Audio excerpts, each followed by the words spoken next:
Welcome to Crook Productions, taking what's rightfully ours. Here you'll learn recording, mixing, and the business of music. No fluff, just results. Subscribe now, and let's level up your sound. Welcome to the Deep Dive. This is where we plunge into fascinating topics, pull out the essentials, and hand you those key nuggets of knowledge you didn't even know you were missing. That's the goal. Today, we're embarking on a deep dive into something utterly fundamental, an unseen force that shapes every single sound you encounter, from the music you love to, the subtle hum of your environment. It's everywhere, even when you don't consciously notice it. Exactly. Have you ever really stopped to wonder what makes a song feel so full, so rich, or why certain sounds just effortlessly cut through a mix while others seem to, vanish? Yeah, that's a great question. And the answer often comes down to this one core concept. The secret, as we're about to explore, lies in understanding frequency, a concept measured in hertz. It is, quite literally, the very DNA of sound itself. It truly is the building block of all audible experience. And the source material we've gathered for this deep dive is pretty extensive.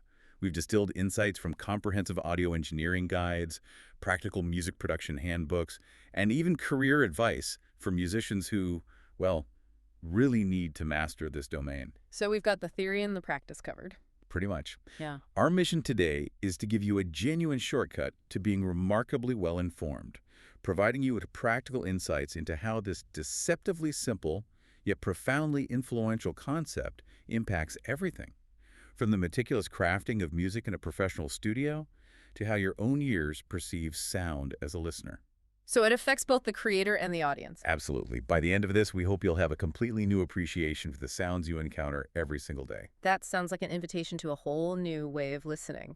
So if we're going to understand frequency, where do we even begin? Do we start with the physics, or maybe something even older? Well, I think we have to start with the history, because the very unit we use to measure frequency, the hertz, has this fascinating origin that really underscores how fundamental wave theory is across all sciences. Okay.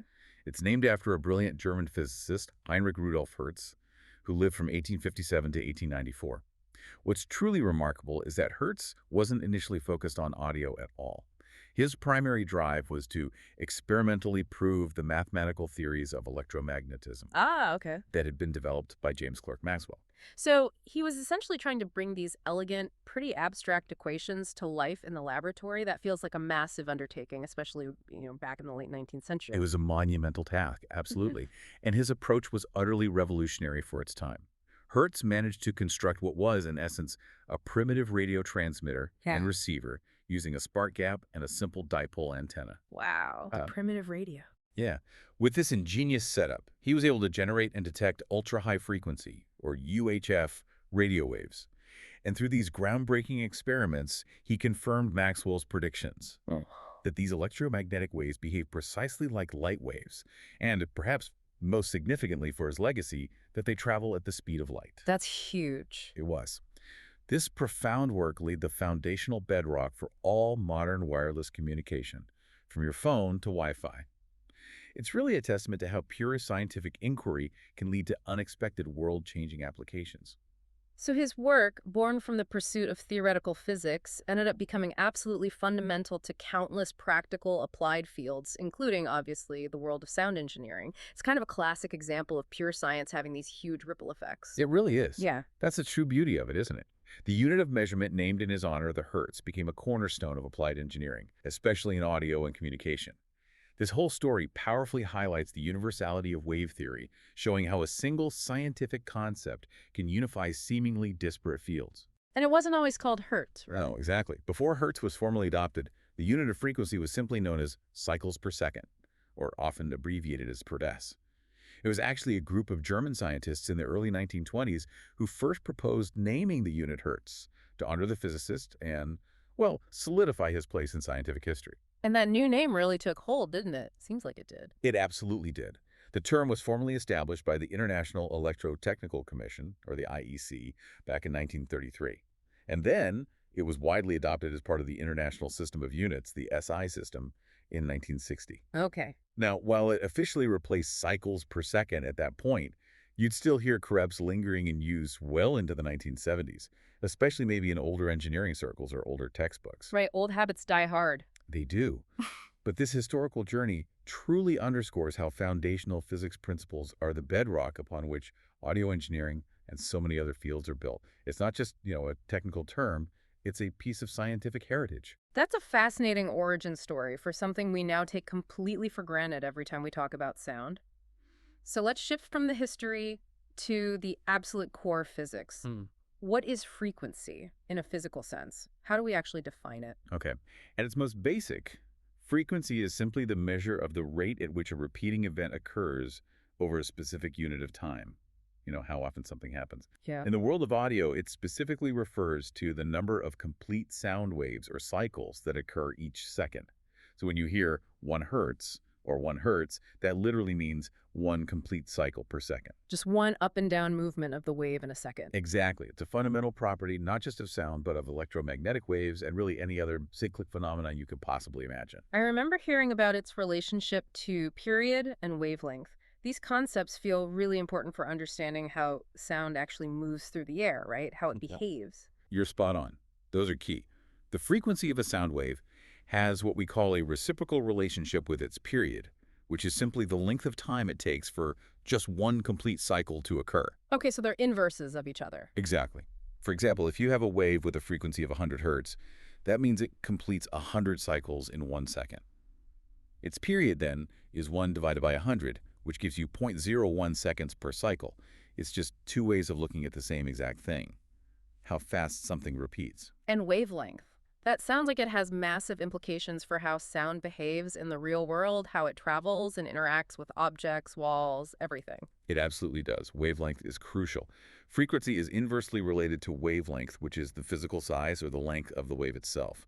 So this means that lower frequencies have longer wavelengths. Like physically longer. Yes, physically longer, sometimes many feet long, while higher frequencies have much, much shorter wavelengths, maybe just inches or even fractions of an inch. This inverse relationship is a critical physical property, and it has profound consequences for how sound energy behaves in audio. So what are those consequences? How do these long bass waves behave differently from those short treble waves? This is where it gets really tangible, isn't it? Like stuff you can actually notice. This is where it gets truly fascinating and practical. Let's start with low frequencies, the bass sounds. Because they possess these long wavelengths, they actually carry more inherent power and energy. Okay. This makes them omnidirectional, meaning they spread out in all directions, kind of like ripples in a pond, and perhaps most noticeably, they can travel through objects with relative ease. Ah, so that's why you can hear the bass from the apartment next door. That's exactly why. This is precisely why bass sounds can feel huge. You often feel them more than you distinctly hear them, as they fill a space and exert actual physical pressure. It also explains why those booming, low-frequency issues are so difficult to contain within a single room. Think about hearing the bass from your neighbor's party right through the walls. Those long, powerful bass wavelengths literally pass through solid structures and fill a room, affecting everything within it. Right, so that's not just a perception. It's an undeniable physical reality based on wavelength. What about the high frequencies then? The crisp, sharp treble sounds. Well, the complete opposite is true for high frequencies. They have much smaller wavelengths, which results in a weaker, highly directional form of energy that dissipates very, very quickly. It loses steam fast. Okay. This physical property provides a causal explanation for various psychoacoustic effects. For instance, high-frequency sounds are crucial for sound localization and clarity. They tell your brain exactly where a sound is coming from because they travel more like a beam. Ah, because they're directional. Exactly. They're also easily absorbed or blocked by objects. Think of thunder. The sharp crack of the high-frequency component is only heard when you're quite close, while the low-frequency rumble can travel for miles and miles. Those short, weak treble wavelengths are easily absorbed or blocked, leading to that rapid dissipation. This gives me a completely new mental image of what an audio engineer is actually doing when they're mixing. It's not just adjusting virtual knobs on a screen. It's like trying to fit physical objects of wildly different sizes and properties into a constrained space, making sure they all have room to breathe. It's like sonic Tetris, almost. That's a perfect analogy. Yes, it is. Imagine an audio engineer trying to fit a 1-foot wavelength, like the main part of a human voice, alongside much, much longer bass waves that might be dozens of feet long, and these tiny, super-fast treble waves that are mere inches, all clearly and cleanly in one single mix. Yeah, that sounds challenging. It is. Understanding this physical reality The actual size of sound waves is absolutely critical for sculpting sound effectively. It's about making sure every frequency has its own allocated space and energy profile so that the mix sounds clear and balanced no matter where or how you listen to it. It's a truly sophisticated juggling act, trying to manage those different physical dimensions of sound. That's a fantastic analogy, the sonic canvas, filled with different sized waves. But it's not just about the physics of the waves themselves, is it? Our ears, our own perception, they're also part of this equation, and they don't seem to perceive all frequencies equally. It's like our own internal EQ is constantly shifting. You've hit on a critical point that's often overlooked in just, casual listening. The human ear does not perceive all frequencies with equal sensitivity, and perhaps even more importantly, its sensitivity changes dramatically with the overall listening volume. Yeah. This fascinating phenomenon is vividly illustrated by what we call equal loudness contours, which are graphical representations showing the sound intensity level required for a tone to be perceived as equally loud across different frequencies. So a decibel meter might indicate that two sounds have the exact same physical intensity, the same SPL, but our ears might actually hear them very differently in terms of loudness, like one sounds louder than the other. Precisely.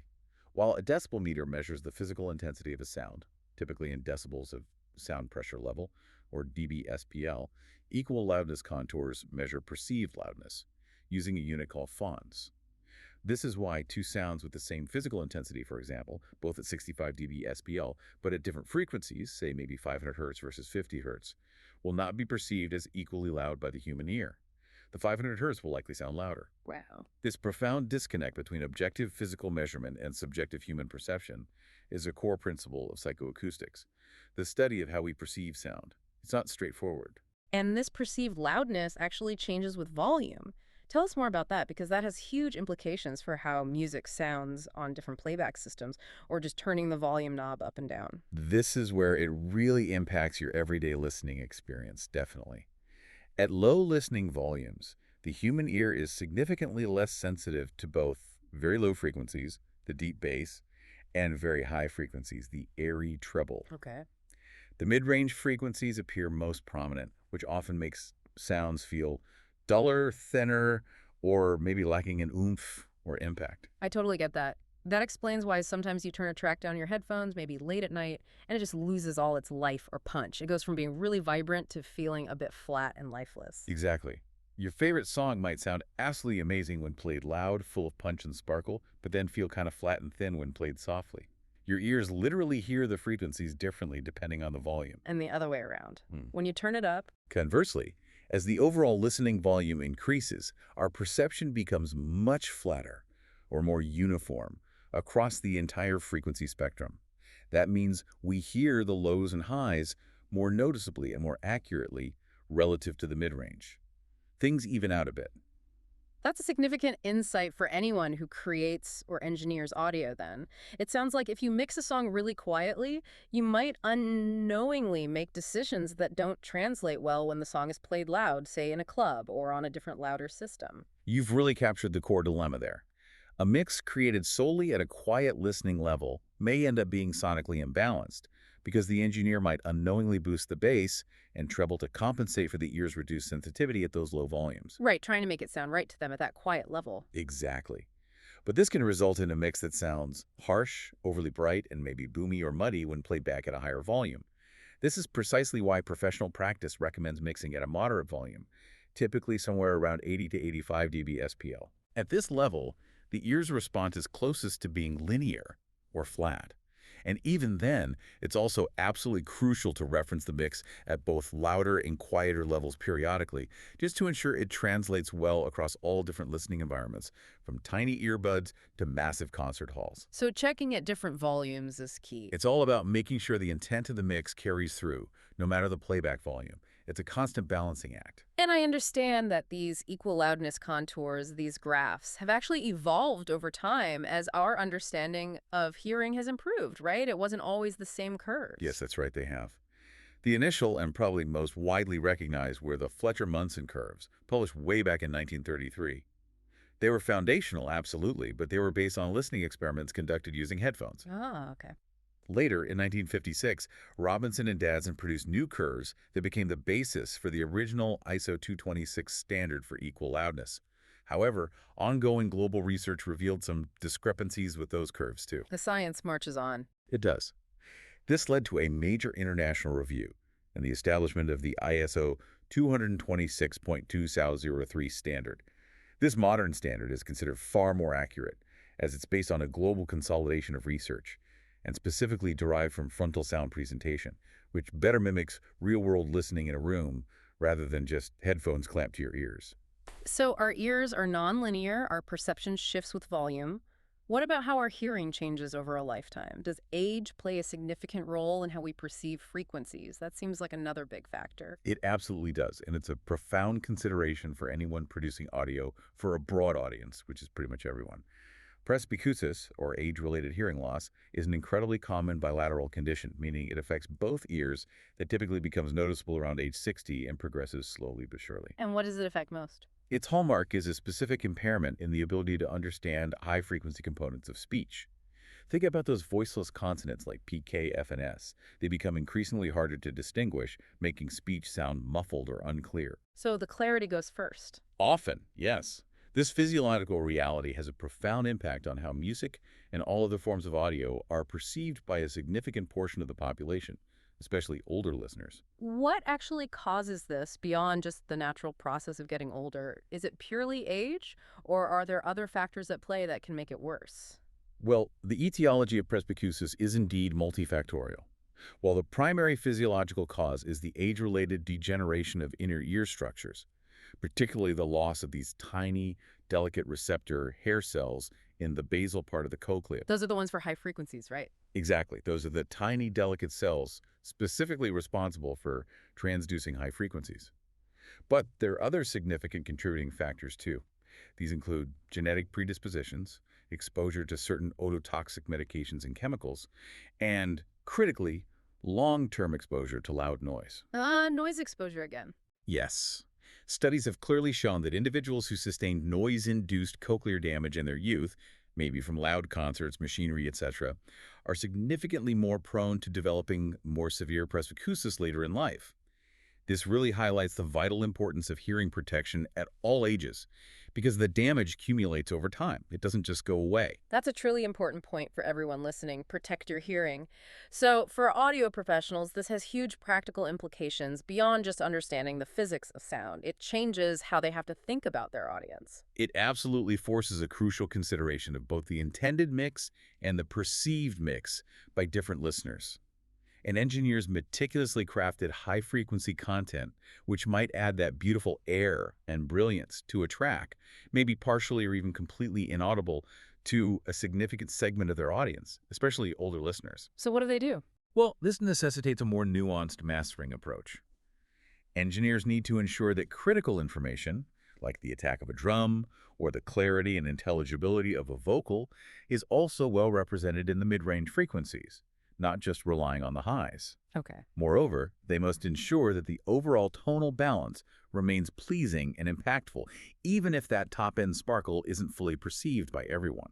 The impermanence of human hearing means that an audio professional must mix for a diverse and aging audience, making an understanding of these perceptual limitations absolutely essential for creating music that resonates across generations. You can't just mix for 20-year-old ears. So they're not just mixing for themselves or for some theoretical perfect ear, but for how it will actually be heard by a wide variety of listeners over time. That makes so much sense.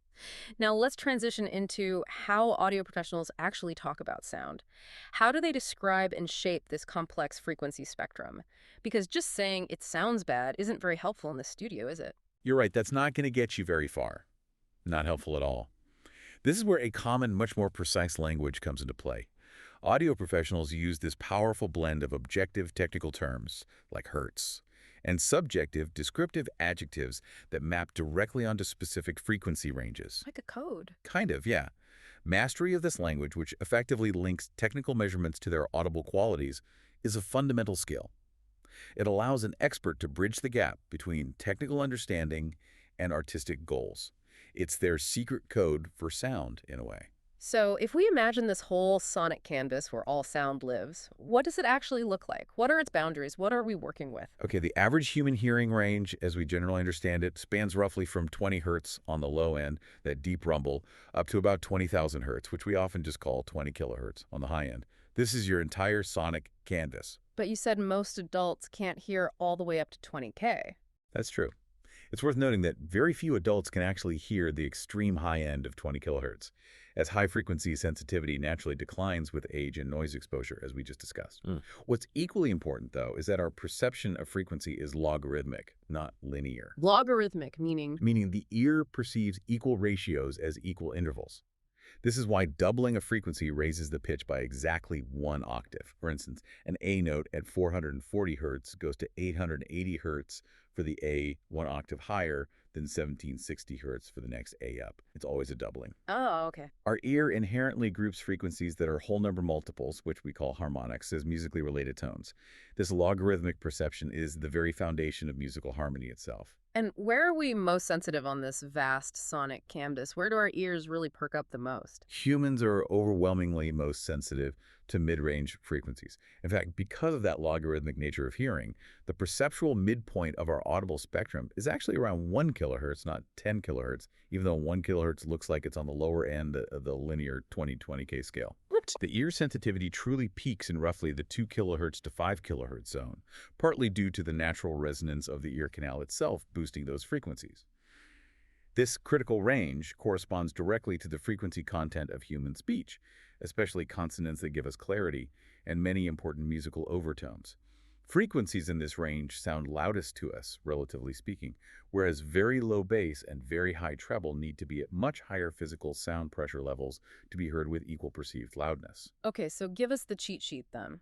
How do audio professionals break down this spectrum and describe what they're hearing? When they say something sounds muddy or airy or honky, what frequencies are they actually talking about? All right, let's go through the common frequency bands and their typical attributes. This is truly the cheat sheet for purposeful equalization, or EQ, that engineers live by. First, sub-bass, roughly 20 to 60 hertz. This is the very lowest range of human hearing, where sound is often felt physically more than it's explicitly heard as a distinct tone. It provides that powerful sense of rumble, weight, and low-end impact. Like in action movies or EDM? Exactly. However, excessive energy down here can quickly be described as sloppy or rumbly, making a mix indistinct and eating up headroom. This range demands high-quality speakers or subwoofers to be reproduced accurately and can consume significant power in a mix without providing a clear audible benefit if it's not managed carefully. Think of the deep chest-thumping whoomp of a kick drum or the subterranean rumble in electronic dance music. You need control here. So it's the absolute foundation, the physical feeling, but too much can actually be detrimental to clarity and overall level. Precisely. You need just the right amount. Next, we have the core bass region, roughly 60 to 150 hertz. This is the true fundamental foundation of most mixes, housing the primary frequencies of instruments like the kick drum, the main body of the bass guitar, and the lowest notes of a piano or synths. Where the groove lives. Pretty much. A healthy presence here provides crucial thump, often centered around 60-80 hertz, and a sense of warmth or fullness, often associated with the upper bass around, say, 150-250 hertz. A solid bass foundation makes a mix sound big and grounded. However, too much energy, especially in that 100-200 hertz zone, can quickly make the mix sound boomy, muddy, or tubby, losing its tightness and definition. And then we move into what I've heard called the problematic zone for mixing engineers, the mids. Yeah, the low mid-range, roughly 200-700 hertz. This is a crucial but often very problematic area, especially in dense mixes. It contains the body or thickness of many instruments like guitars, snare drums, vocals, and their low-order harmonics. An excessive buildup of energy in this range can very quickly lead to a muddy or cloudy mix, particularly around 400-600 hertz, where everything seems to blend together indistinctly. The dreaded mud. Exactly. It can also cause instruments to sound boxy or hollow, sometimes described as like music playing through a cardboard box, especially in the 300-500 hertz range. This is often a primary area for corrective subtractive equalization, meaning you usually cut frequencies here rather than boost them to clean things up. But sometimes you might boost it. Occasionally, yes. Used carefully, a small targeted boost here can sometimes make a thin sound feel more substantial or chesty, but you have to be very careful not to just add mud. So definitely the place to look first if things sound unclear or cluttered. What about the core mid-range where our ears are naturally most sensitive? That's the main mid-range, roughly 700 hertz, 5 kilohertz. This is the massive range where the human ear is overwhelmingly most sensitive, as we discussed. Too much energy here can result in sounds being perceived as nasal, honky, often pinpointed around 1 kilohertz, or pinched. The upper part of this range, often called the presence range, typically defined as somewhere around 4 to 6 kilohertz, is particularly important for clarity, definition, and articulation. It helps voices and lead instruments truly cut through a mix. This is where vocal diction lives, the attack of guitars, the snap of drums. They gain their distinct character here. So it makes things stand out. It can make a mix sound forward or in your face, absolutely. But be careful, overboosting this area can quickly become harsh, aggressive, or fatiguing for the listener over time. It's a fine line. And finally, the highest frequencies, the realm of air and sizzle and all that. Right, the highs or treble, roughly 5 kilohertz, 20 kilohertz. This is the realm of what engineers often think of as small, thin, bright, and weak sounds in terms of pure energy, but crucial for detail. It contains all the higher harmonics that give instruments their sparkle, and the sizzle from cymbals and other percussive elements. The shiny stuff. Yeah, the shiny stuff. A tasteful boost in this range, particularly above 7 kilohertz or even 10 kilohertz, can create a desirable sense of air or brilliance, like the shimmer of cymbals or adding an open, spacious quality to a vocal. However, an overemphasis can quickly lead to harshness, excessive sibilance, those sharp, piercing S and she sounds in vocals, often prominent between 5-8 kilohertz or an unpleasant electronic fizz. And too little. Too little, and the sound can be dull, closed in, or rolled off, lacking life and sparkle. Again, it's about balance. So an audio professional hears someone say their mix is muddy, and they immediately know to grab their EQ and start investigating around, say, 200, 500 hertz. It's like having a diagnostic map for sound problems. It absolutely is. The subjective nature of these descriptive terms, muddy, boomy, harsh, airy, necessitates this more objective shared language based on frequency ranges for professional problem solving. An audio professional can move beyond the general complaint of a boxy mix to a precise diagnosis, such as, okay, the main vocal seems to have too much energy right around 1 kilohertz, making it sound honky. Right. This ability, refined through years and years of critical listening and ear training, is what truly separates a novice from an expert and is fundamental for efficient and effective audio work. Muddy suggests excessive low-mid energy. Airy means enhanced very high treble, maybe 10 kilohertz plus, and harsh or sizzly points directly to too much energy in that sensitive 5 to 8 kilohertz range. It becomes second nature. That's incredible. It's truly like learning a secret language for sound, giving you the vocabulary to precisely describe and then manipulate it. And this deep understanding of frequency ties directly into core musical concepts like pitch and timbre, doesn't it? They're intrinsically linked. They absolutely are, and it's essential for understanding musicality itself. As we touched on, a sound's fundamental frequency directly determines its perceived pitch. A low frequency equates to a low pitch, while a high frequency equates to a high pitch. And that relationship isn't linear, but logarithmic, which is a key feature of human hearing, as we discussed. The octaves again. Exactly. This is why musical intervals like octaves are fundamental. An octave always represents a doubling of frequency. For instance, a note of 440 hertz, that's A4, is a perfect octave below a note at 880 hertz, A5. This logarithmic sensitivity of the human ear is the very reason why the octave and other whole number multiples of frequencies, which we call harmonics, are the primary building blocks of harmony and consonant musical intervals. Our brains are wired for these ratios. So if a violin and a clarinet both play the same note, say middle C, they have the same fundamental frequency, but they sound totally different. How do we tell them apart? That distinctive quality is timbre, right? Right. And that's also about frequency. That's precisely it, timbre. And yes, it's all about the frequencies present. Every complex sound you hear, from an instrument to a human voice, is actually composed of a unique blend of many frequencies happening simultaneously. This blend, or you could call it a recipe of frequencies, is what determines its unique tonal quality, which we call timbre. The lowest and usually most audible frequency of this blend is called the fundamental frequency. And it's the fundamental that primarily determines the perceived pitch of the note you hear. All the other higher frequencies present in the sound are called overtones, or upper partials. And some of those are harmonics. Exactly. When these overtones are exact integer, multiples of the fundamental frequency, like 2 times, 3 times, 4 times the fundamental frequency, they are specifically known as harmonics. So if my fundamental frequency is, say, 200 hertz, The second harmonic would be 400 hertz, the third harmonic would be 600 hertz, the fourth 800 hertz, and so on, like a ladder of frequencies. That's correct, a perfect mathematical relationship. And the unique blend, the relative intensity or loudness, and the specific distribution of these harmonics across the frequency spectrum are what give an instrument its distinctive sound, allowing us to instantly distinguish a violin from a clarinet, even when they play the exact same note at the exact same volume. It's their unique sonic fingerprint built from harmonics. And can engineers actually see these harmonics and how they contribute to timbre? Is there a way to visualize that? They absolutely can, and it's incredibly useful.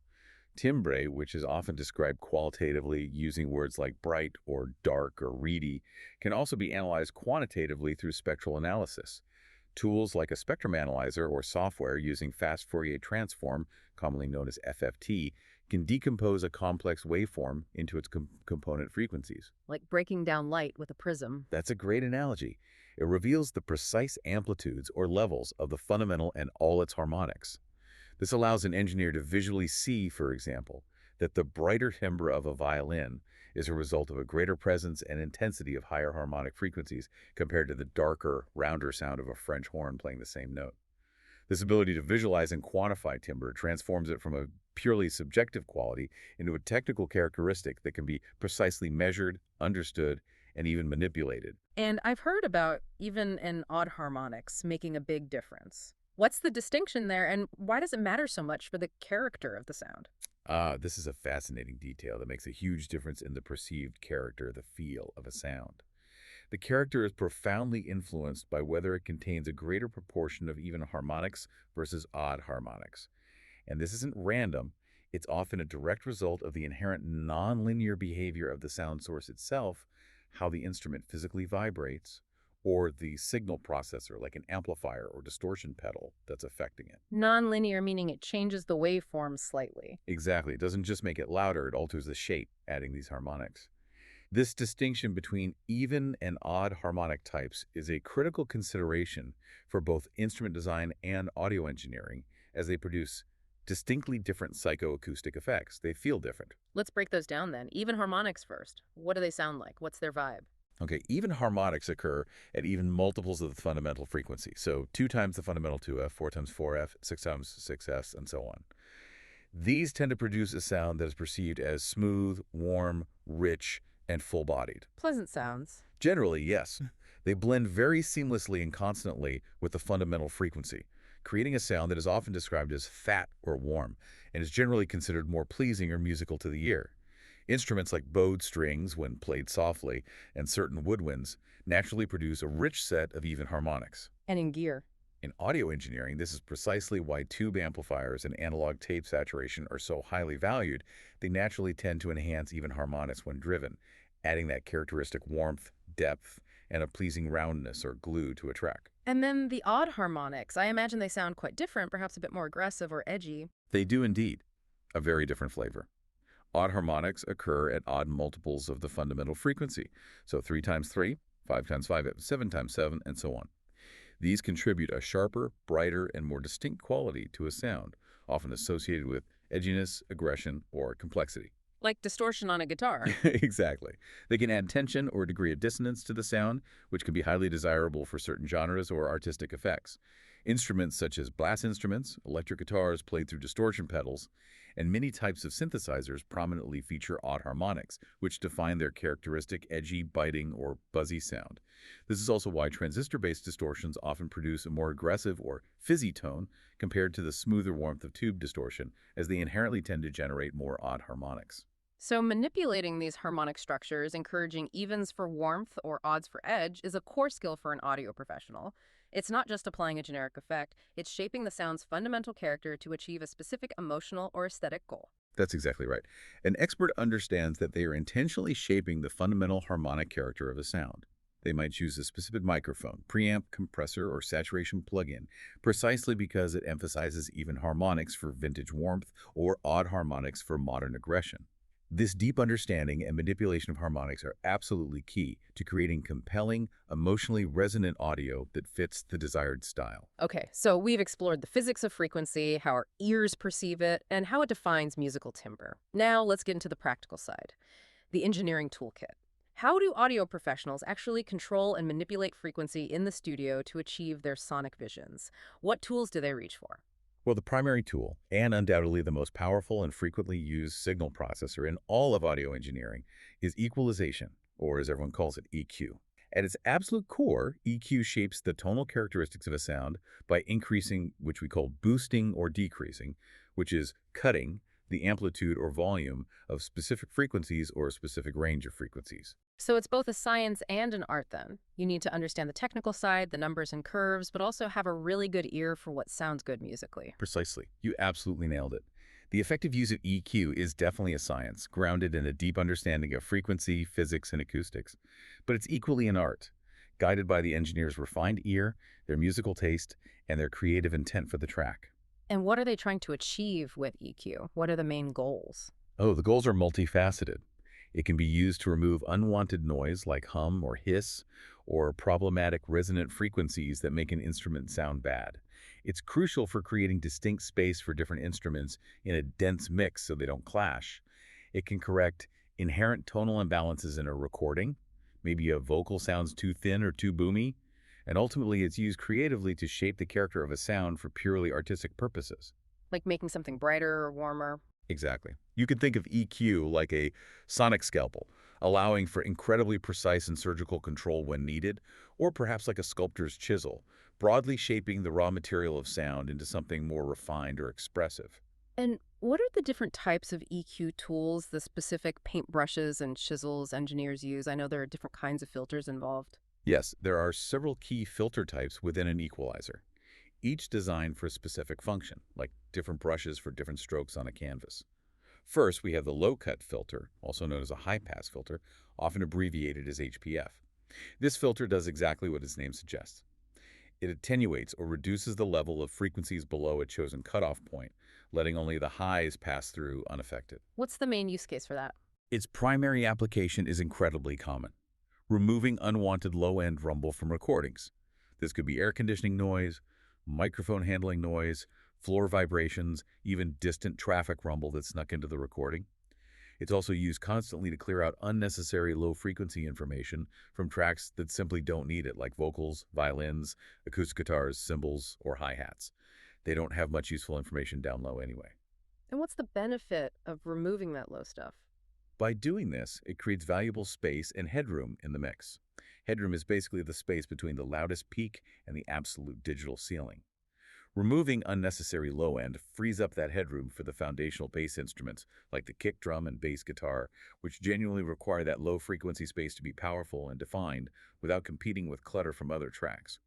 For example, rolling off everything below, say 80 Hz or even 100 Hz from a vocal track can significantly reduce muddiness and help it sit much better and clearer in the mix. So it's about cleaning up the low end, especially for instruments where that low information isn't crucial or even present. What's the opposite tool? The inverse is the high-cut filter, also called a low-pass filter, or LPF. This filter does the opposite. It attenuates frequencies above a chosen cutoff point, letting only the lows pass through. And when would you use that?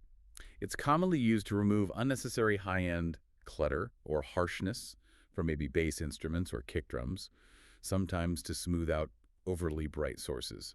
It's also used creatively to simulate the lo-fi sound of a telephone call or a vintage radio broadcast by drastically cutting the highs, and maybe the lows too.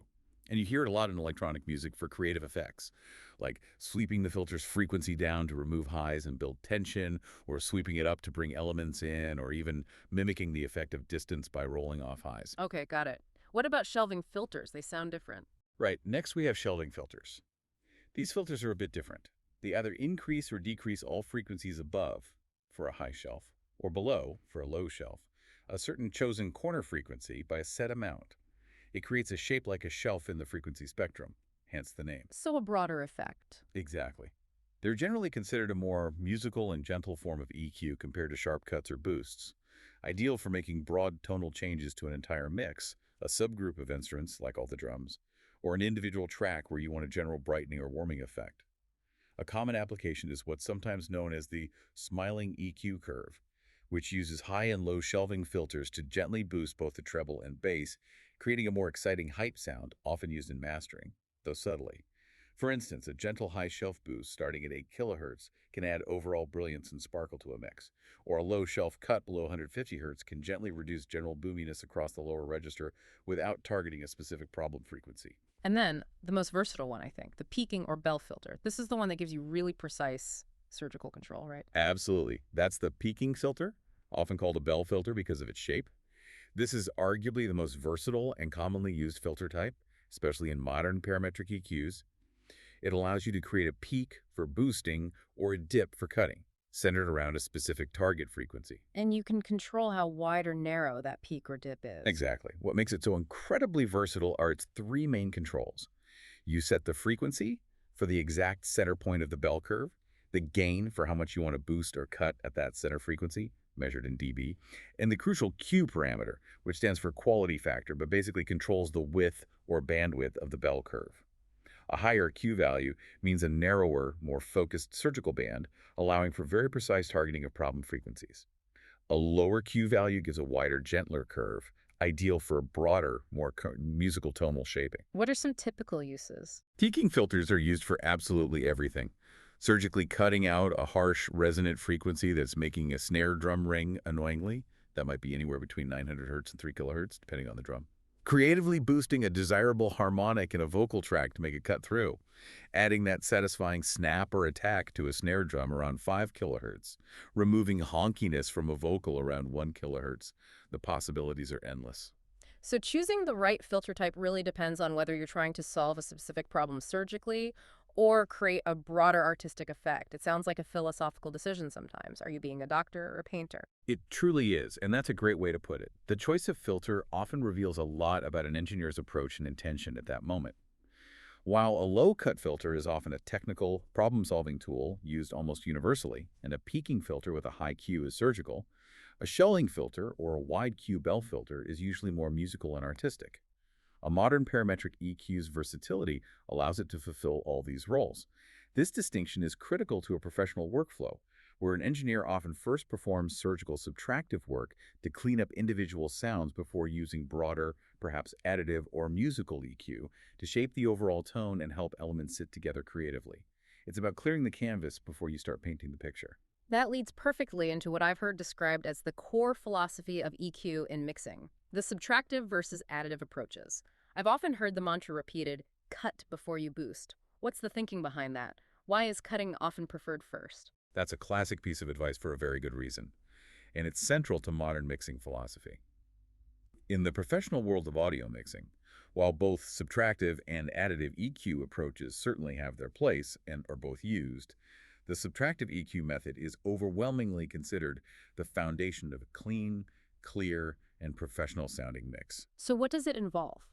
Subtractive EQ involves identifying and cutting or attenuating problem frequencies to clean up a sound, create distinct space between competing elements in a mix, and ultimately allow the most important elements to shine through more clearly. By attenuating problematic resonant frequencies or unwanted low-end buildup or mid-range mud, the engineer isn't actually adding any new energy or level to the overall system. They simply make the desired good-sounding frequencies more prominent relative to the ones that were removed or turned down. And that has other benefits too. Yes. Crucially, this creates more invaluable headroom. That space below digital clipping, allowing for more dynamic range and loudness potential later in the mastering stage. It also helps prevent frequency clashes or masking between instruments, where one sound obscures another in the same frequency range. Overall, it's generally considered the safest, cleanest, and most effective way to achieve clarity and definition in a mix. A common technique is to use a narrow Q peaking filter, boost it significantly, sweep it around the spectrum to find an ugly ringing or resonant frequency, and then flip the boost to a cut to notch it out. Or using shells or bells to carve out the mud region around 250-500 Hz and things like heavy guitars or synth pads to make room for the bass and kick. So it's like clearing out sonic clutter so the good stuff, the musically important parts, can truly breathe and be heard without interference. And what about additive EQ? When do you typically use that approach? Additive EQ involves boosting desirable frequencies to add emphasis, sparkle, warmth, punch, or to shape a sound for purely creative purposes. While it's highly effective and necessary for artistic expression, maybe boosting the air on a vocal or the thump on a kick drum, aggressive boosting can quickly introduce problems if you're not careful. Like what kind of problems? It can introduce phase shift artifacts, especially with certain types of EQs, which can smear the sound or make it sound less focused. It can bring up underlying noise in the recording. And, very importantly, it consumes valuable headroom very quickly, often leading to a cluttered, overloaded, or even distorted mix if multiple tracks has significant boosts. It's generally best used sparingly, often with broader, lower Q boosts for a more musical effect. Large, narrow boosts tend to sound unnatural, phasey, and can even introduce an unpleasant ringing quality to the sound. So the standard professional workflow really leans heavily on subtraction first, cleaning up, creating space, and then maybe adding some gentle boosts for enhancement. It's a fundamental principle for a reason, then. Absolutely. In a complex mix with dozens, sometimes hundreds of tracks, the subtle, targeted, subtractive approach is far more effective for achieving overall clarity than just piling on a series of aggressive boosts, which can quickly lead to a distorted, cloudy, harsh, or muddy mess. The underlying principle is really to work with the sound you have, bringing out its best qualities by removing the problematic ones, rather than trying to force it into something it's not with excessive boosting. By first removing what is problematic or redundant, an engineer can then much more clearly hear what's left and decide if any tasteful additive EQ is truly needed to achieve the final artistic vision. It creates more room, more clarity, more punch, and ultimately a better sounding, more impactful mix that translates well. It's truly a foundational concept in modern mixing. That makes so much sense. Clean up before you polish. And how does EQ fit into the broader context of balancing a whole mix? I've heard engineers talk about frequency balancing or frequency slotting. What does that mean in practice? How do they make everything fit together using frequency? That's a huge, constant part of the mixing process, probably one of the main jobs, actually. Yeah. Frequency balancing, sometimes called frequency slotting or carving space, is all about ensuring that different instruments don't clash or compete destructively by occupying the exact same important frequency space simultaneously. Because if they do, they mask each other. Exactly. If you have two instruments that are both very strong or have critical information in the same frequency band, a classic example is the kick drum and the bass guitar, both being prominent around, say, 60 to 100 hertz, they can obscure each other, making the low end sound indistinct or muddy. You need to make strategic choices using EQ. So what kind of choices? Well, you might decide to emphasize the main thump of the kick drum, right at, say, 80 hertz with a boost, giving it punch. But then on the bass guitar track, you might gently cut a little bit in that same 80 hertz region, maybe boosting the bass instead slightly higher, perhaps around 100, 150 hertz where its harmonic definition lives, or lower down for sub-energy if the kick isn't occupying that space. The goal is that each instrument has its own distinct sonic space or slot in the frequency spectrum, allowing both to be heard clearly without fighting each other. It's like giving each instrument its own dedicated lane on the sonic highway. And do engineers use visual tools to help them with this, like those spectrum analyzers we see? I imagine it's helpful to see where the potential clashes are happening. Absolutely. Spectrum analyzers are invaluable visual aids in modern mixing. They can graphically show you the frequency content of individual tracks or the entire mix, helping reveal potential frequency overlaps between instruments or showing the overall tonal balance, for example, if there's an unhealthy bulge of energy accumulating in the low mids, or maybe a steep, unwanted high-end roll-off across the whole mix. But you shouldn't just mix based on what the analyzer shows, right? That's the crucial caveat, yes. Relying solely on the visual display, or mixing by eye, can be dangerous and often leads to sterile or unnatural results. The analyzer might suggest a technical imbalance, like a dip at 2 kilohertz, that your ears actually find perfectly musical and desirable for that particular song or instrument. So, the best practice is to use spectrum analyzers to supplement your ears, to help confirm suspicions, identify problem areas quickly, or visualize what you're hearing. But always do the final adjustments and make the final decisions based on careful listening. Your ears are, and must be, the ultimate arbiters of what sounds good. Use the tool, but trust your ears. Exactly. That said, a well-balanced mix across many genres often shows a relatively smooth, gently descending slope from the bass frequencies down to the treble frequencies on an analyzer, simply because low frequencies naturally carry more energy. But the exact shape of that curve will vary significantly depending on the musical genre, the specific instrumentation, and the artistic aesthetic the engineer is going for. There's no single correct curve. Okay, EQ is obviously massive. Beyond EQ, what are some other fascinating applications of frequency control or frequency considerations in the studio environment? I know microphones themselves play a big role in shaping frequency. There are many. And they all really underline how pervasive frequency is in every single aspect of audio recording and production. Let's start with microphone frequency response, as you mentioned. Every single microphone has its own unique frequency response curve, which essentially indicates how sensitive the mic is to different frequencies, how it naturally boosts or attenuates certain frequencies across the spectrum just by its physical design. And they're not all designed to be flat. No, not at all.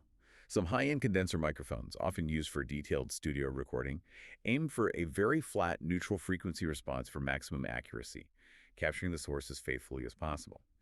However, many other microphones, including iconic dynamic mics like the Shure SM58, which is ubiquitous in live sound, are intentionally colored. They have a built-in frequency response curve designed to emphasize certain frequencies. For example, the SM58 has a well-known mid-range boost, often called a presence peak, that helps vocals effortlessly cut through a loud band mix in a live setting. So choosing a mic is also choosing a frequency shape. Absolutely. Choosing the right mic for a specific source involves considering not just the type of mic, but also its inherent frequency response, and how that will complement or perhaps correct the sound source and the desired tonal character. For instance, a singer with a naturally very bright voice might benefit from a microphone with a smoother or less pronounced top end to avoid harshness. Understanding a mic's frequency response also crucially guides where and how you place it relative to the source to capture the desired tone. And mic placement brings up the famous proximity effect, doesn't it? That's something you hear about a lot, especially in voiceover work or radio. What is that exactly? It absolutely does, and it's directly related to microphone type and frequency response. The proximity effect is a noticeable boost in low frequencies, a bass boost, that occurs specifically with directional microphones like cardioid, supercardioid, hypercardioid, or bidirectional figure-8 patterns when they get very close to the sound source, typically within about 2 feet, and it gets stronger the closer you get. Omnidirectional mics don't exhibit this effect. Why does it happen? It's a physical acoustic phenomenon related to how directional mics work by sensing the pressure difference between the front and back of their diaphragm. When you're close, the difference in bass frequencies is exaggerated. And how is it used or dealt with? It can be used creatively, for sure. Radio DJs and some singers use it intentionally to add warmth, depth, or fullness to their voice, giving it that classic, intimate radio announcer quality. But if it's overdone, or if the source moves around a lot relative to the mic, or if it's simply not anticipated by the engineer, it can easily make things sound muddy, boomy, or unclear, especially on sources that already have a lot of low end. Engineers often use a low-cut, high-pass filter on the mixing console or preamp to counteract excessive proximity effect. Then there's the elephant in the room, literally the room acoustics. This must be huge for how frequencies behave before they even hit the microphone or reach your ears from the speakers. Room acoustics are absolutely monumental. They are arguably one of the biggest factors influencing the sound of a recording or a mix, yet often the most overlooked by beginners. The recording environment profoundly impacts how frequencies behave, reflect, and decay over time, which in turn affects what is captured by the microphone or what you hear from your monitors. How do materials affect it? Well, absorption materials like acoustic foam panels, heavy curtains, carpets, or fiberglass insulation typically soak up high frequencies far more effectively than they absorb low frequencies. Low frequencies have longer wavelengths and more energy, making them much harder to absorb without very thick, dense materials. So if you put up too much thin foam, for example, thinking you're soundproofing, you can unintentionally create a room that sounds acoustically imbalanced, often bass-heavy or dead, and muffled on the top end, because those problematic low frequencies are still bouncing around uncontrolled while the highs get soaked up entirely. This leads to a severe frequency imbalance in the room's natural reverberation. And flutter echo. I've heard that can be a real mixing nightmare, making things sound weird. Definitely. Flutter echo, sometimes called slap echo, is another common acoustic problem that's directly related to room dimensions and reflective surfaces. It happens specifically when you have two parallel, hard, reflective surfaces, like bare drywall walls, in a typical rectangular room spaced a certain distance apart. Sound waves bounce rapidly back and forth between these parallel surfaces, like a ping-pong ball. And that sounds... It produces a distinct, rapid series of echoes, often perceived as a ringing, boingy, metallic, or hollow coloration added to the sound, especially noticeable on percussive sounds like hand claps or snare hits. This flutter echo messes badly with clarity and the perceived frequency response, making things sound unclear, smeared, and just generally unpleasant. So effective acoustic treatment isn't just about soundproofing, stopping sound getting in or out. It's fundamentally about controlling these problematic, frequency-dependent reflections and resonances within the room to create a more accurate and balanced listening or recording environment. Often this involves angling walls slightly, or using diffusion panels to scatter sound waves instead of just absorbing them, alongside absorption. And even something as seemingly simple as speaker placement in a studio makes a difference for frequency perception. You'd think it's just about putting them down somewhere convenient. Oh, it makes a huge difference. It's often underestimated but critical for accurate monitoring. Even just aiming your studio speakers correctly towards the listening position and ensuring proper equilateral triangle placement, where the distance between the speakers is the same as the distance from each speaker to your head, can make a massive difference in how you perceive the stereo image and the frequency balance of your mix. How does placement affect frequencies specifically? Proper aiming and placement help minimize phase cancellations and reinforcements caused by reflections off nearby surfaces, like the desk or walls. It also helps reduce frequency smearing. This is a phenomenon where the sound arriving from the left and right speakers overlaps incorrectly in time or phase at the listening position, especially at certain frequencies, which leads to a blurry, indistinct stereo image and potentially inaccurate frequency response. Good speaker placement is absolutely crucial for achieving a clear, precise soundstage, allowing you to accurately hear precisely where every instrument sits in your mix and make reliable judgments about EQ and balance. Moving speakers even a few inches can sometimes drastically change the perceived low-end response at the mix position due to interactions with room modes, standing waves. Okay, so we've covered physical spaces, microphones, EQs, and how engineers shape sound in the analog or acoustic domain. How do these fundamental frequency principles translate into the digital world? Digital audio production must introduce a whole new set of considerations and tools related to frequency. It's just as crucial, absolutely. But we often talk about it using slightly different parameters and confronting different kinds of potential problems. The very act of converting a continuous analog audio signal, like the voltage from a microphone, into a discrete digital representation, the series of numbers, is governed by a fundamental mathematical principle called the Nyquist-Shannon sampling theorem. Right, you mentioned that earlier regarding sample rates. Can you break that down a bit more? Sure. The theorem essentially states a simple but profound rule. To accurately and completely represent an analog signal in the digital domain without losing information, the sampling rate, which is how many times per second you measure or sample, the analog waveform's amplitude must be at least twice the frequency of the highest desired frequency component present in that signal. This minimum required sampling rate, twice the highest frequency, is often called the Nyquist rate. So if human hearing theoretically goes up to around 20 kilohertz, you need to sample at least 40,000 times per second, or 40 kilohertz, to capture everything we can potentially hear. Exactly. That's precisely why the standard sample rate for compact discs, CDs, was set at 44.1 kilohertz, 44,100 samples per second. This allows for the theoretical reproduction of frequencies up to 22.05 kilohertz, which is half of 44.1 kilohertz, known as the Nyquist frequency for that sample rate, providing a small buffer beyond the typical upper limits of human hearing. And what happens if you don't sample fast enough? What's the problem Nyquist was trying to solve? A critical type of distortion called aliasing occurs if you violate the theorem. Think of it like watching the wheels of a car in a movie. If the camera's frame rate, its sampling rate, is too slow compared to how fast the wheel spokes are spinning, the signal frequency, the wheel can appear to spin backwards, stand still, or spin at a much slower speed. It's alias of the true motion. In audio, aliasing is a similar phenomenon. If your digital sampling rate is too slow to capture the highest frequencies present in the original analog signal, i.e. frequencies above the Nyquist frequency, those high frequencies get folded back or misrepresented as lower frequencies that weren't actually there in the original sound. These higher frequency components effectively masquerade as imposters of lower frequency information, introducing unwanted, non-harmonically related noise and distortion into the digitized signal. It sounds really bad, like adding weird digital grit or strange tones. So unwanted frequencies get literally created during the conversion process because you haven't sampled fast enough to accurately track the original waveform, like a digital glitch creating garbage. Precisely. It's a fundamental artifact of undersampling. To prevent this disastrous aliasing distortion, all professional analog to digital converters, ADCs, incorporate a crucial component, an anti-aliasing filter. This is a very steep low-pass filter placed in the analog signal path before the signal is sampled and digitized. And its job is? Its sole job is to deliberately and aggressively remove all frequencies above the Nyquist frequency, half the sampling rate, from the analog signal before it hits the sampler. Yeah. This process of deliberate information loss, filtering out potentially inaudible very high frequencies, is essential to ensure the integrity and distortion-free representation of the desired audible frequency spectrum within the digital domain. It's a necessary sacrifice of frequencies it likely can't hear anyway to prevent them from corrupting the frequencies we can hear. That's truly fascinating, sacrificing some potentially inaudible information to preserve the integrity and accuracy of the rest.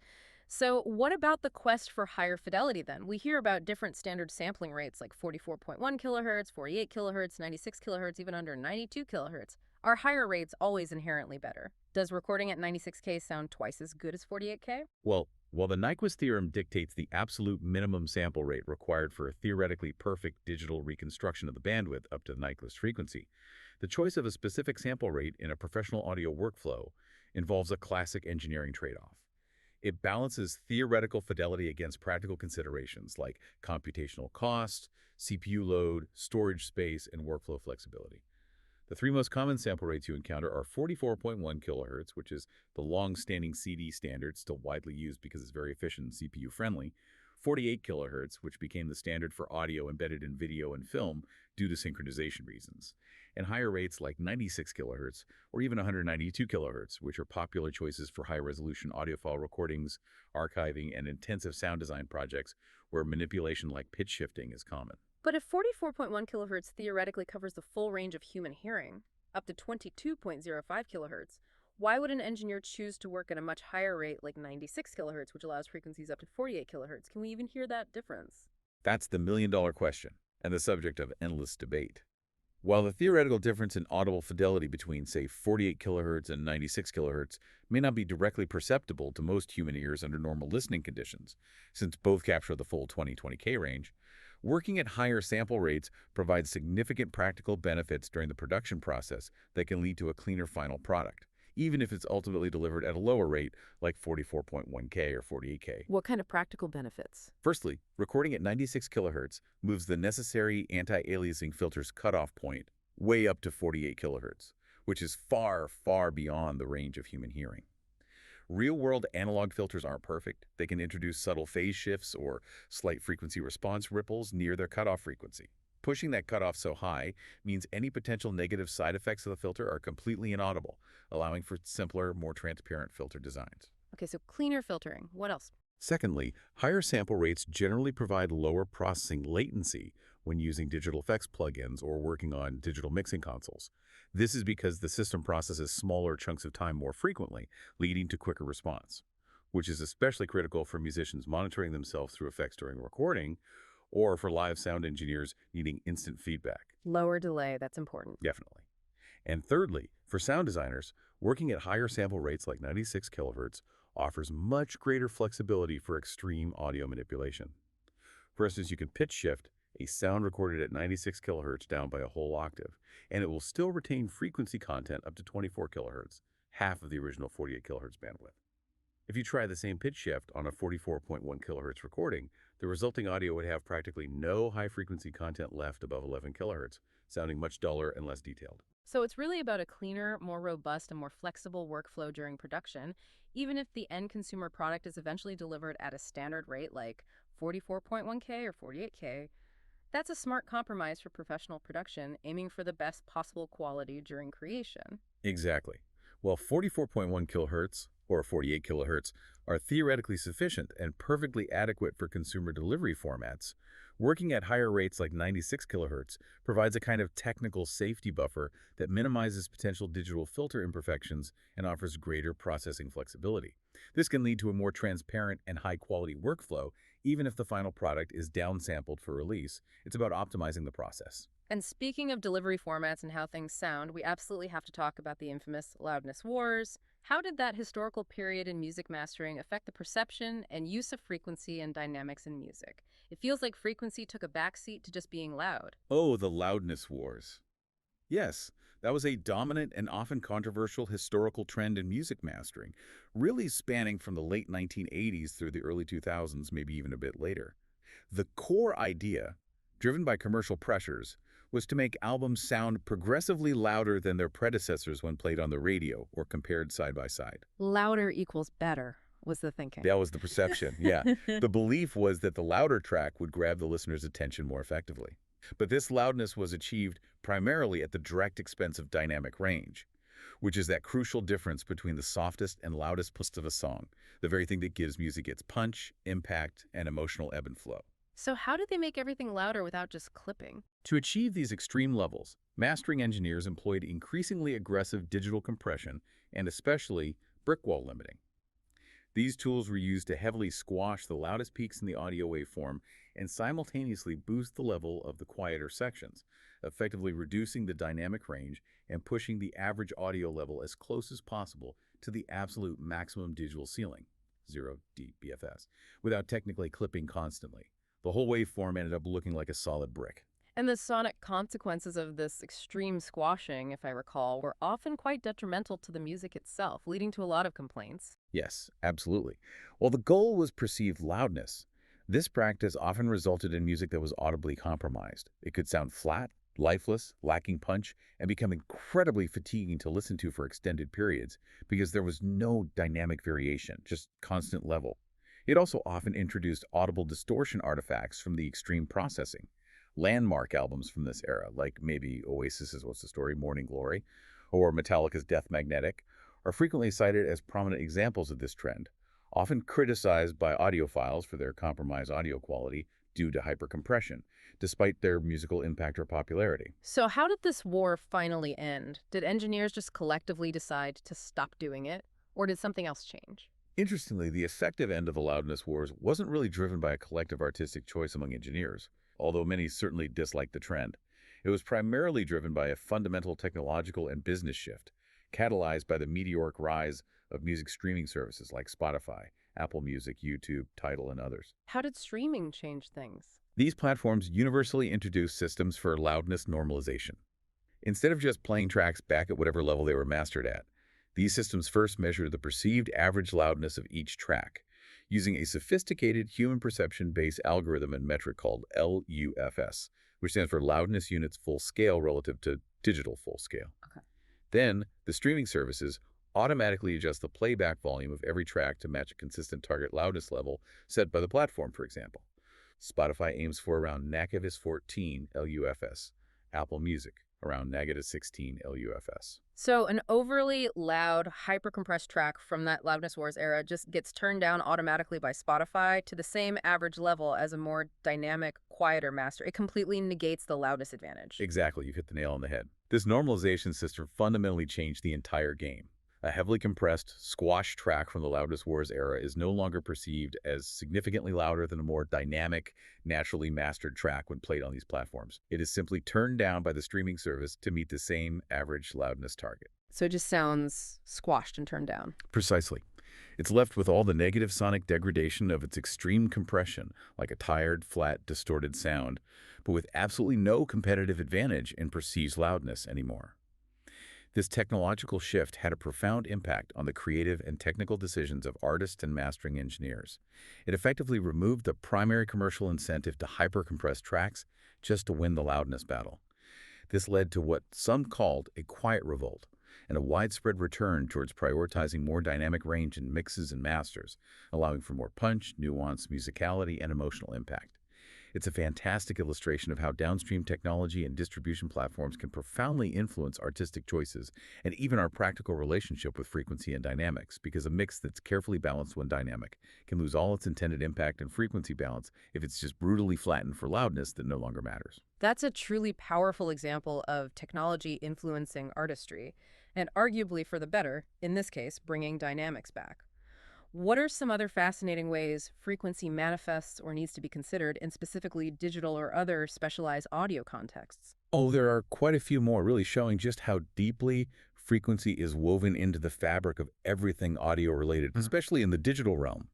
Consider a technique called oversampling, used inside many digital processors like EQs, compressors, or distortion plugins. Oversampling, like sampling even faster than the main project sample rate? Exactly. It's a clever processing trick where the audio within the plugin is temporarily upsampled, internally sampled, at a much higher rate, maybe 4 times, 8 times, or even more, higher than the main session sample rate, like 44.1K or 48K. This is done just for the internal calculations of the effect. Why do that? This provides significantly more data points for the algorithm to work with, which is particularly beneficial for nonlinear processes like distortion that can generate frequencies higher than the original Nyquist limit, potentially causing aliasing within the plugin itself. Oversampling pushes that internal Nyquist frequency much higher, preventing audible aliasing artifacts generated by the plugin's processing. It also allows the use of gentler, more phase-coherent digital low-pass filters when the audio is eventually downsampled back to the session rate at the plugin's output. The end result is often less phase shift, fewer aliasing artifacts, and a smoother, more analog-like, transparent sound from the digital effect. Many high-quality plugins now offer oversampling options. Clever internal trick. And how do common digital effects themselves interact with frequency, like, say, compression or reverb? Are they just level or space effects, or is frequency involved too? Oh, they're deeply intertwined with frequency, definitely not just simple level or space tools. Take compression, for instance. While its primary job is controlling dynamic range, reducing the difference between loud and soft, it interacts intricately with frequency content. For example, the speed of the compressor, its attack and release times, determines how it reacts to transients, which are often rich in high frequencies. A slow attack might let the initial high-frequency snap of a snare drum through before clamping down, while a fast attack might dull it. Okay. Also, some compressors, especially multiband compressors, which split the audio into different frequency bands and compress them independently, can be used to subtly shape the tonal balance.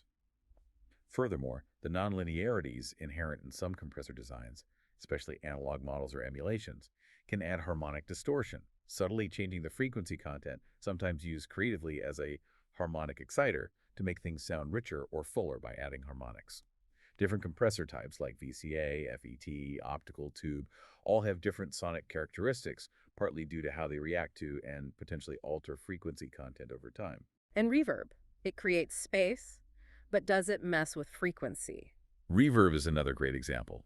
While its main purpose is creating a sense of acoustic space and depth, it can definitely cause frequency issues if not used carefully. Too much reverb, especially dense, long reverb tails, can easily wash out the original sound, particularly vocals or lead instruments. It can effectively smear the frequencies, blending everything together and making the source sound indistinct, distant, and unclear in the mix. So less is often more. Often, yes, or careful EQing of the reverb return itself is needed, like rolling off the low end of the reverb so it doesn't muddy up the bass, or dipping the mid so it doesn't clash with the vocal. Also, a parameter called pre-delay, which introduces a short time gap between the dry sound and the onset of the main reverb wash, profoundly shapes our perception of the room size and intimacy. And it can even be timed rhythmically to the track's tempo to prevent the reverb from smearing the transients. It's all about managing how the reverb interacts with the frequency and timing of the original signal. And then there are those weird things called LFOs, low-frequency oscillators. That sounds like frequency controlling frequency. What do they do? It really is. An LFO generates a very slow, cyclical waveform, usually well below the range of human hearing, like maybe 0.1 hertz to 20 hertz. By itself, this slow wave is inaudible, but the magic happens when you route that LFO's output to control or modulate some other parameter of a sound synthesizer or an effect plugin. Like what parameters? Often, parameters directly related to frequency. For example, you could route an LFO to slowly sweep the cutoff frequency of a filter up and down, creating a classic wah-wah effect or a pulsating synth pad. You could route it to modulate the pitch slightly, creating vibrato. You could route it to modulate the amplitude volume, creating tremolo. Or in FM frequency modulation synthesis, one oscillator's frequency directly modulates another's, creating complex, evolving timbres. So yes, it's literally using one frequency, the slow LFO, to control or change another aspect of the sound, very often related directly to its frequency content or perception over time. It's a massively powerful tool for creating movement, rhythm, and dynamic interest in electronic music and sound design. Wow. Okay, frequency is everywhere, even down to the humble cables we use. I heard even digital cables like MIDI cables have special shielding. That seems odd if it's just sending digital ones and ALOs. Does noise frequency matter there too? It's a critical detail, actually. Even with digital signals, electromagnetic noise is still a factor that can cause problems. MIDI cables, for example, typically use shielded twisted pairs of wires and specific grounding techniques. This isn't necessarily to protect the quality of the digital signal in the way analog shielding protects from hum, but rather to fight external noise sources like radio frequency interference, RFI, from nearby equipment, or static electrical noise from corrupting the timing and integrity of the digital data stream. Ah, timing corruption. Exactly.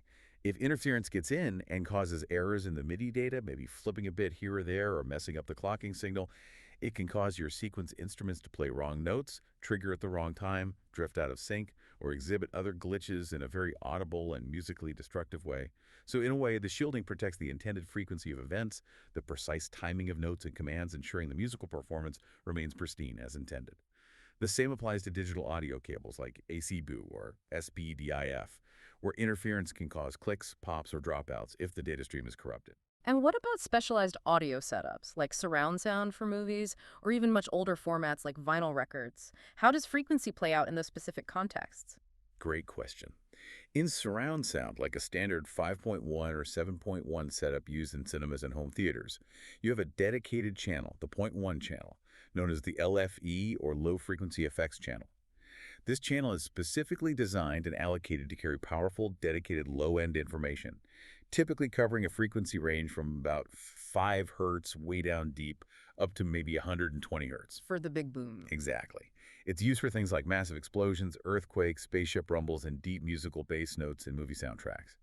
Critically, the LFE channel is typically calibrated in cinemas to have an extra 10 dB of headroom compared to the main full-range channels, left, right, center surrounds. This extra headroom allows it to handle those enormous high-energy, low-frequency hits without clipping or distorting the amplifiers or speakers, ensuring maximum physical impact and visceral excitement for the audience. It's a channel dedicated purely to powerful low frequencies. That extra 10 dB of headroom makes perfect sense for those huge impact moments. And vinyl. I know it's loved for its perceived warmth, but it definitely has physical limitations compared to digital, especially with frequency, doesn't it? Vinyl. Yeah. A wonderful tactile format with a rich history and a dedicated following. But yes, it absolutely does have inherent physical limitations directly related to frequency reproduction. One notable issue is something called sibilant distortion. Sibilance, like those sharp sounds again. Exactly. This type of distortion happens specifically with sharp, high-energy, high-frequency sounds like crisp S or T sounds in vocals, bright cymbal crashes, or intense hi-hat patterns. If these sounds are cut onto the lacquer master disc at very high velocities, meaning the groove wiggles very quickly and sharply, the playback stylus, the tiny diamond needle riding in the groove of the final pressed record, literally might not be able to physically follow those tiny rapid groove modulations accurately, especially on lower-cost styly or poorly set up turntables. So the needle effectively loses contact or can't track the groove properly. Pretty much. It can effectively chatter, vibrate uncontrollably, or momentarily mistrack within the groove during these intense high-frequency passages. And what does that sound like to the listener? It sounds distorted even if the original recording going onto the vinyl was perfectly clean. Precisely. To the listener, it manifests as audible high-frequency fuzz, grit, or a harsh breakup distortion, specifically on those sibilant sounds or bright transients, even if the master recording fed to the cutting lathe was perfectly clean and free of distortion. It's a physical tracking issue tied directly to the extreme high-frequency energy modulating the groove and the mechanical limitations of the stylus tracing that groove. Mastering engineers who specialize in cutting for vinyl have to be very aware of this and manage high-frequency levels carefully, sometimes using specialized de-essers or making slight high-frequency cuts specifically for the vinyl master to prevent excessive sibilance and ensure good trackability. It's part of the art of vinyl mastering. What an incredible journey through the world of frequency. Listening to all this, it's just so crystal clear now that hertz isn't merely some dry technical number on a spec sheet. It's this central, pervasive, unifying principle that connects the fundamental physical nature of sound waves with how our ears and brain perceive them, how we express musical ideas like pitch and timbre, and how engineers meticulously manipulate sound using tools like EQ in audio engineering. It's a truly pervasive concept that defines almost everything in music and sound production, from those tiny, subtle EQ cuts an engineer makes to carve out space, right up to the basic characteristics of digital audio formats, like sampling rate and even historical trends like the loudness wars. Understanding frequency truly changes how you appreciate sound. You've summed it up perfectly. It really touches every corner of audio. And knowing this stuff, understanding it from these different angles, the physics, the psychoacoustics of perception, the musical application, the engineering tools, the digital implications, even the historical context. It can genuinely make you a more critical, more informed, and perhaps more appreciative listener. Knowledge is truly great, but as you said, it's most valuable when you understand it deeply and can apply it. It encourages you, hopefully, to think more deeply about all the sounds you encounter every single day, perhaps hearing layers and noticing details you never paid attention to before. So, here's a final provocative thought for you, our listener, something to maybe mull over next time you're listening to music. Next time you put on a favorite song, try listening beyond just the melody and the words, beyond the main instruments. Try to think about that unseen, intricate dance of frequencies happening within the track. What deliberate choices might the artist or the engineer have made specifically with frequency to make you feel the way you do? Where did they boost certain frequencies to create impact or excitement? Where did they carefully cut frequencies to create clarity or separation between the parts? Why does that bass line feel so punchy and satisfying? Or why does that particular vocal sit just right in the mix without getting lost? How are those specific frequency decisions, the balance, the shaping, the harmonic content being used strategically to evoke the exact emotion, the exact mood, the exact energy you feel when listening? And how might truly thinking about that, being aware of that frequency dimension, change your own personal listening experience, maybe making you hear the artistry and the craft involved in a whole new dimension? We hope this deep dive gives you a new lens, or maybe even new ears, to explore the incredibly rich and fascinating world of sound all around you.